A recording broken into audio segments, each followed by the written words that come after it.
But, meron siyang post about consolidation, ha? Kaya nga, basahin mo nga. Nag-iisip na rin yung nag-iisip na rin tong mga, tong mga kainsukan na to, ganyan. Parang si Hidarian, nakikita ko pag nagkaedad si Hidarian, parang magiging si Contreras. Trots! Ayan, okay. Sabi ko nga, nung pinost ko to, sabi ko, wag yung pong i-correct si Contreras dun sa 60-40, ganyan. Hayaan nyo lang na maniwala siya dun sa baseline na gusto niyang paniwalaan, ganyan. Ayan. Sabi yun, ang gustong gawin ngayon, ito yung proposal ni Contreras. So, gusto nila mag-consolidate na rin sila. Ganyan. Oo. Pagkatapos, ang sabi niya, ayan na, yung Duterte brand daw is rebounding with Sara getting positive net trust and approval ratings and pro-Duterte candidates are improving in the senatorial race. There is a need for anti-Duterte forces to be strategic. They're talking about strategy na rin, Strategic thinking na. Diba? Now you want to talk about strategy. Ayan. Okay. But ang maganda dito is that they are recognizing that the Duterte is becoming a threat. Exactly. That the Duterte is becoming a threat. So, push pa guys, diba? Push pa, ganyan. Go pa natin yan. Oo. Let's secure that the Duterte are all gonna get the Duterte, Duterte-based support. Ayan. So, ang dito, first, there is a recognition, na, natatakot kayo sa ayan. And then, sabi niya, ideological or partisan purity cannot stand in the way of ensuring that this family will not be given the chance to be back. The pinks, reds, yellow, Marcos loyalists will have to make critical moves and make hard choices. Anyway, blah, blah, blah, blah. Anti-Duterte candidates within a winning chance, regardless of political color, should be given the push. Ayan. So ngayon sila, walang pake, pink ka, yellow ka, NPA, sama-sama tayo, basta anti-Duterte ka.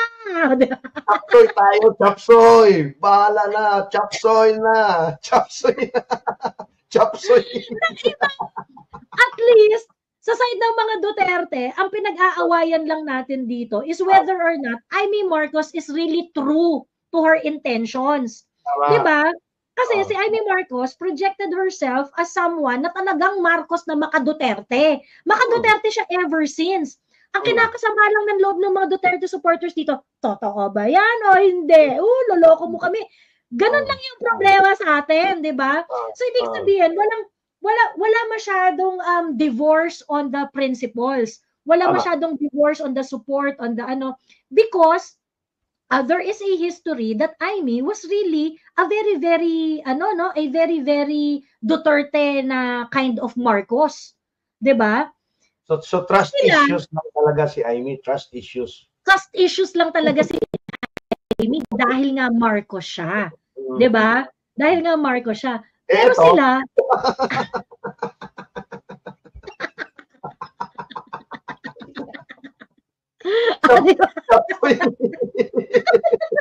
Inamin talaga. Oo. Wala kaming anti-Duterte kay yun yung mag-unite sa inyo. Yung pagiging anti-Duterte nyo. Mga putang ina nyo. Mga prinsipyo. Ewan ko sa inyo, mga bulok. Bakit ba to? Hanggang ngayon, professor pa rin to? Pag ako yung chairman ng Vice President or for Academic Affairs, talagang sisipahin ko to. So, ang goal niya talaga, dapat walang Duterte. Dapat walang Duterte. Tangin ng bulok. Diyos me. Joey, kulang na lang, Joey. I-recruit niya yung mga smuggler, yung mga drug lord. Kasi anti-Duterte yung mga yun eh. Bakit tsuktsakan siya kay Kerwin Espinosa at saka sa iba pang mga drug addict at saka drug lords. Oy, mag-unite na kayo, lahat ng mga anti-Duterte. Lahat ng mga kidnapper, di ba? tatanggapin kayo ni Antonio Contreras. Tang-inang yan. Grabe talaga. Natatawa talaga ako. Butik na ako mahulog sa upuan ko nung binasa ko na share mo yung post na yun. Talaga talaga. Inamin na talagang hindi na to kain suka eh. Yung suka, tinain niya, tapos kinain pa niya ulit yung tae ng kinakain niyang suka. Correct! Diyos me! And they were so proud of it. And they were trying to package it as just being strategic. Tama. Diba? Nakakaloka, Diyos me. Ito ba ano? Sige, ito. Sabi nga, for example daw, an anti-Duterte Marcos loyalist voting for Bam or Kiko instead of Abalos. Can we better make sure that Marcoleta or Salvador will not land in the Magic 12? Nilaglag si Abalos. Ang laki ng gastos ni Abalos. Tingnan mo yung billion na yung gastos ni Abalos. Tapos ipapalaglag si Abalos. Diba? Diba? Ayun. Nakakaloka. So ngayon, ilalaglag na daw nila si Abalos. At iboto na si Kiko at si Bam. Ito we're talking about Kiko yung gustong ipahukay. Yung mga buto ni Marcos Sr. Gusto niyang pabotohin yung mga Marcos loyalist kay Kiko Pangilinan na gustong hukayin ng mga buto ni Ferdinand E. Marcos at pinigilan na malibing si Ferdinand Marcos Sr. sa libingan ng mga bayani. Winning si Contreras. Winning si Contreras na magkaisa silang mga anti-Duterte kahit kumain ng suka tae at itatae ulit yung suka tae at kakainin ulit para lang matalo ang mga Duterte. Biro nyo? Ganun they will go to that extent. Correct. Para lang yung mga Duterte. Tapos sasabihin nila, hindi na masyado yung Duterte. Hindi yan sustainable.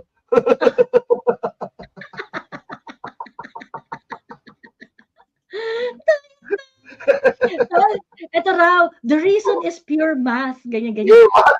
But the math is not mathing, Joe.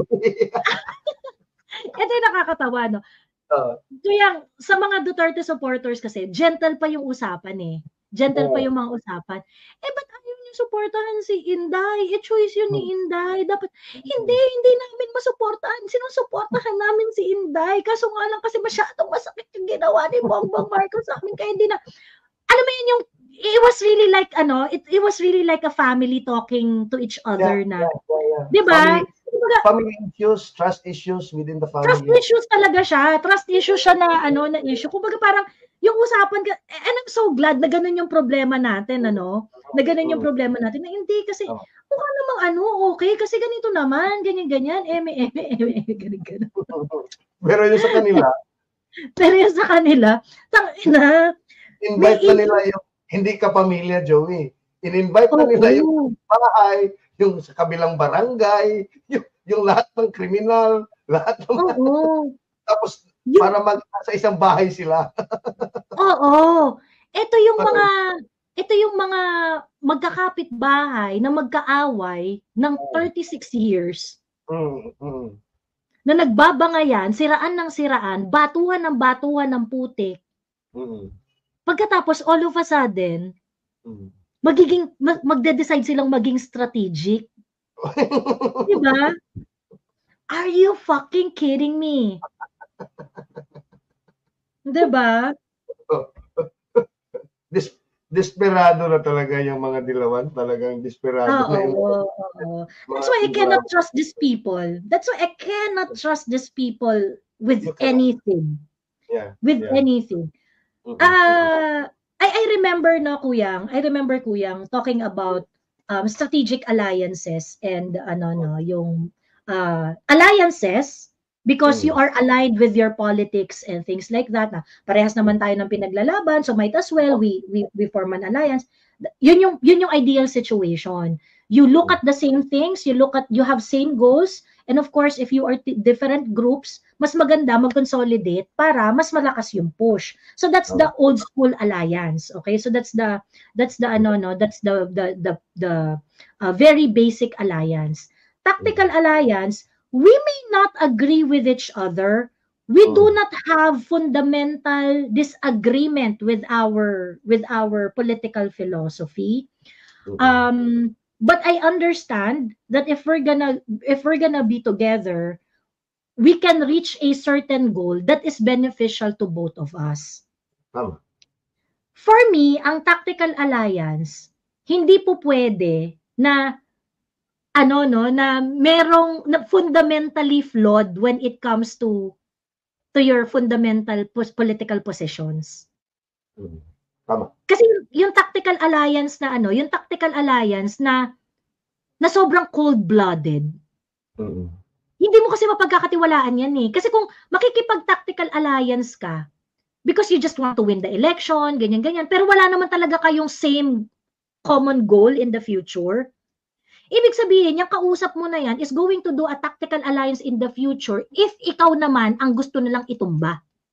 Just like the Pinklawan Communist Alliance with the BBM administration dyan sa Congress.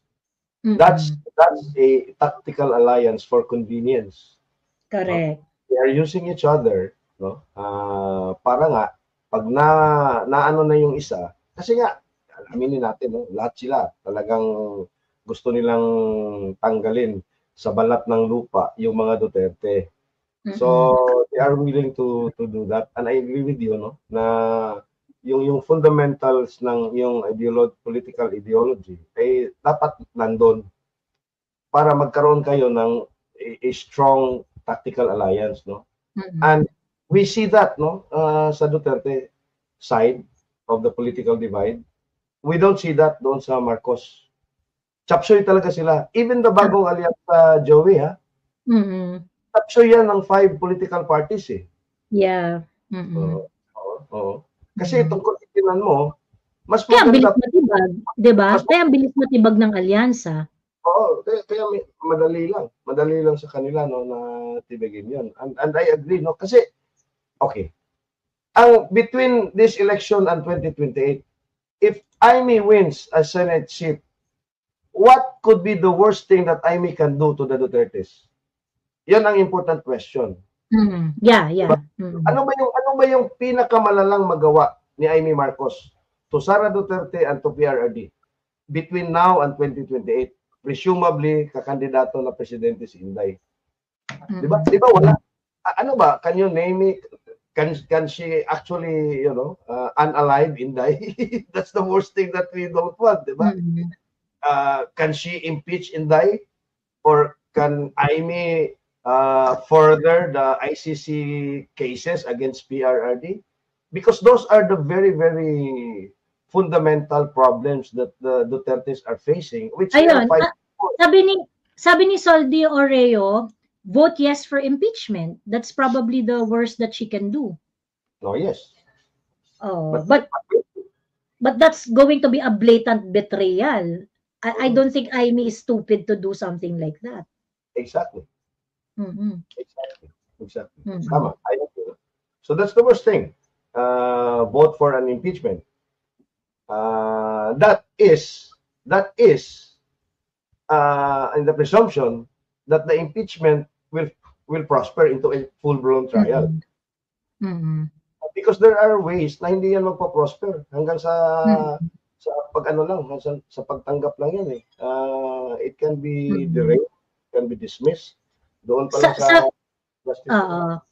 Sabi ni Gracie, BBM can get away from his crime. The problem, Gracie, he can really get away from his crime kasi immune siya from suit up until 2028. Gracie.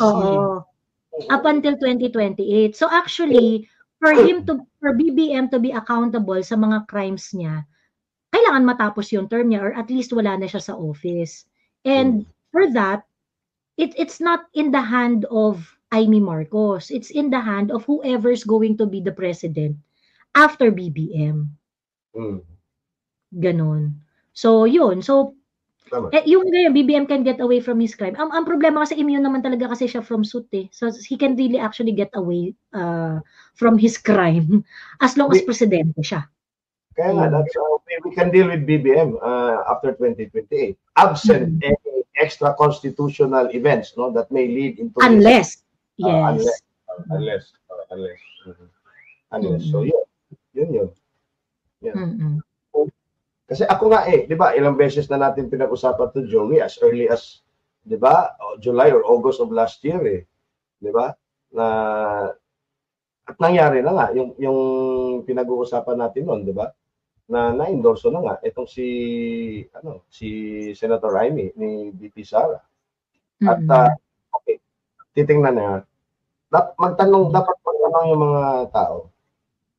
Although in-endorse nga ni Inday in-endorse na naman ni Inday lahat ng Duterte 9 pa yun noon at 10 with Patay, di ba? Pero why endorse Amy? Parang may special endorsement si Amy at si Camille. So it's sending a message to us. It's a different message na, halimbawa, itong Duterte 10, tatay ko to These are his candidates diba? Pero he left room for 2 more. I don't know if it was intentional on the part of PRRD or na para kay Inday yun, ibibigay niya yung last 2 or 3, diba? Hindi natin alam, baka meron silang pinag-usapan na, okay Inday, ito lang yung sa akin, 9 or 10, ikaw na yung mag-fill in ng 2. Diba? So it could be possible na ganun din. And it is likely na, kasi matagal sila nagsama with Robin doon sa The Hague. Kung umuwi si Robin, in-endorse ka agad niya si Amy. At PRRD is President Emeritus of PDP Laban. Chairman din si Robin. I don't think walang imprimatur yun. Or with walang knowledge si PRRD nung ginawa. Well, he said personal niya, pero of course Robin is still the PDP. Hindi po pwedeng mawala yung color diyan ng 'di ba? Hindi po pwedeng ma-detach fully. And then immediately after that, in-endorse kagad ni VP Sara, si Camille at si Amy. So, both of them spent significant time in The Hague. Yes. So if you connect the dots, there should have been something because alam natin yung mga Duterte, they don't make any moves na hindi calculated. If one thing na I admire with PRRD and VP Sara, they are the most brilliant tacticians, political tacticians, if confronted with a certain issue, no? Nabudol nga lang sila ni BBM, no? But Inday, yung kasi si PRRD ayaw naman talaga niya kay Bongbong Tama. So yun. So again, no, ako hindi naman ako naniniwala na hanggang lang yun, Joey, hanggang endorsement lang yan I think there are some bigger things to happen. 27 days pa. Ang mga kwento sa kaparangan meron talaga. Ano ba yun? May mga kwento talaga silang hawak. Pakibulong nga. yung kaibigan kong butike na naka-urban camouflage, hindi ko na napapanaginipan Buti yung sa'yo. Yung mga universal dancers mo doon Hindi, yung mga may universal motion dancer nga na nagtanong sa akin. Sabi niya ganun, Joey, iboboto ba natin si Amy because of what she did doon sa because of what she did or what she didn't do on March 11. Oo, ganun. Ko na tayo, hindi ko alam kung napanood mo, Kuyang. Kasi nung una, parang ang stance ko talaga is, let's wait and see ano bang mangyayari, ano bang dito, ano bang kaganapan dito, ano bang magiging resulta and things like that.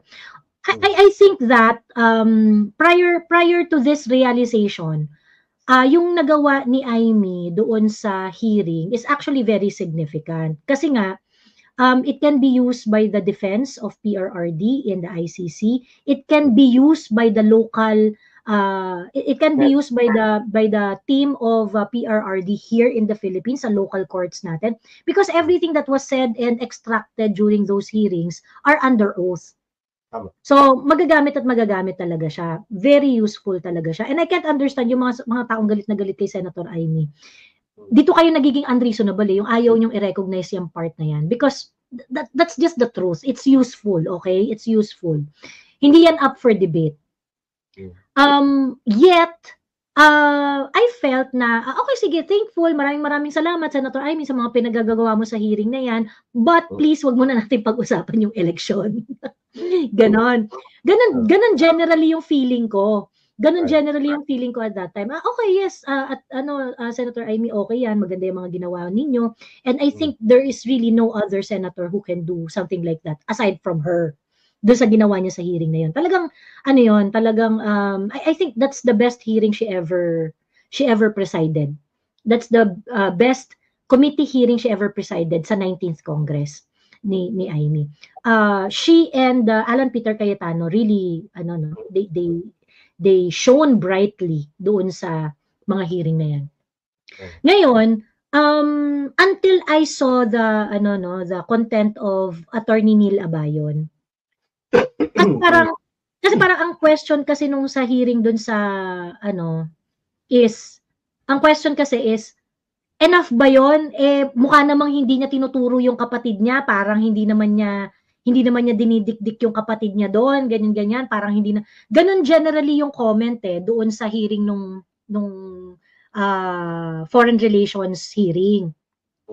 And then I came across, ito yung maganda kasi dun sa mga lawyers na yung they're sticking with the concept. I really like the contents of Attorney Neil Abayon kasi nga ang inaano niya, ang kino-content niya really is about the legal concept, the processes, ganyan. And then he talked about qualified political agency. So, of course, syempre familiar naman ako doon. Alam ko naman yung doctrine of qualified political agency, which is also known as the alter ego doctrine. Ganyan. In which, yun nga, in-explain niya, ganda ng pagkaka-explain niya. Well, alter ego doctrine basically says that lahat ng ginagawa ng cabinet members mo and anybody who you talk to directly at merong in-implement na bagay is presumed to be the action of the president. Exactly. Oo. So basically, it reminded me to look at the situation na merong ibang color. Sabi ko, okay. So ibig sabihin, Amy Marcos went in that hearing na alam niya na ang mapapahamak talaga yung kapatid niya. Kasi basically, what you want to know is that pumunta ka sa hearing na yon para malaman mo kung sino talaga ang sino talaga ang nag-utos, ang nagkumpas ng lahat-lahat. The doctrine of qualified political agency presumes that it is the president. It presumes that it is the president. No one else but the president. So, ano yun kay Amy?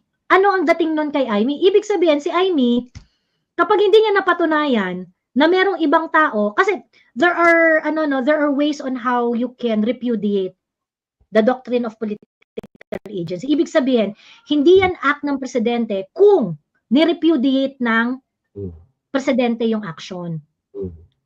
As we speak, up until now, there's no repudiation from the part of the president na pinakidnap niya si PRRD. So, ibig sabihin, lahat ng ginawa ng cabinet members niya, act yun ni BBM. Act yun ni BBM. Ngayon, sa part ni Senator Amy Marcos, kung sinasabi niya na pumasok siya sa hearing na yan with knowing that presumption, ibig sabihin, alam niya na yung kapatid niya ang madidikdik dyan. Kapag hindi niya napalabas si Martin Romualdez or si Lisa Marcos na nag-i-intervene dyan, di ba? Ibig sabihin, yung kapatid niya ang nag-iisang responsable dyan. Pag napalabas niya si Martin Romualdez at saka si Lisa Marcos na nakialam sa kidnapping ni PRRD, if that's the case, I do not know. If but that is the kwento in kaparangan na may kinalaman si Martin, may kinalaman si Lisa, ganyan-ganyan. But if Amy Marcos was able to get information na kasama si Martin at kasama si Lisa dyan, ibig sabihin, tatlo silang responsable. Right. In both cases, dik-dik pa rin si Bongbong Marcos. In both cases, ibig sabihin, kinalaban niya talaga yung kapatid niya. Agree, no, Joey, no? And I think, no, when Amy called for that hearing, she was already decided. Ilalaglag ko na yung kapatid ko. Amy conducting that hearing was telling the Filipino people, without exactly telling the Filipino people, Marcos Jr. is responsible for the kidnapping of PRRD. Yun ang ginawa ni Amy. Because pagka sabihin lang diretso ni Amy, yung kapatid ko ang may responsibilidad. It's so easy to deny it. It's so without really saying it. Kasi basically, yun yung legal implication Tas hindi lang sinasabi ni Amy ng direkta. But, yun nga, no? And I'm very thankful nga sa ating mga abogadong nagdi-discuss ng mga ganitong bagay. Because, if we're going to bring it to court, the presumption is that it is his brother. It is her brother who did everything. Ayun. Tama. No, and in fairness to Amy Marcos, sa lahat ng mga hearing dyan sa Senado, from the PI to the what happened in QOJC to the naputulan ng daliri yung sa Ayungin Shoal yung ating SOG sa Pakundo hanggang sa Foreign Relations Committee tungkol sa kidnapping ni PRRD. In fairness to Amy Marcos, she did more than all the PDP senators combined in all the hearings in the Senate. I'm not saying you vote for Amy Marcos. I'm just objectively saying. Di ba ikaw hindi ka pa rin masakit pa rin sa damdamin mo iboto si Amy. Sinabi ko nga sa ito na I'm waiting na si PRRD na mismo mag-endorse ni baka magsalita kasi kasi sabi ko ikaw ba kuya will you go all the way na for the +2 sabi niya ganoon. You know what, masakit pa talaga sa damdamin ko iboto si Amy. Hindi pa talaga, intayin ko lang muna yung sasabihin ng matanda, sabi niya. Intayin ko lang muna yung sasabihin ng matanda bago sa Tama naman no. At ako nga din masama din loob ko kay Villar, di ba? Kasi nga Mark and Amy could have done more to help PRRD noong March 11, di ba? But they chose not to. Well, that's water under the bridge now. But again, tama ka, no? Tactical and strategic thinking. BP Sara is applying something na para sa kanya is probably the best chess move, no? One move ahead siya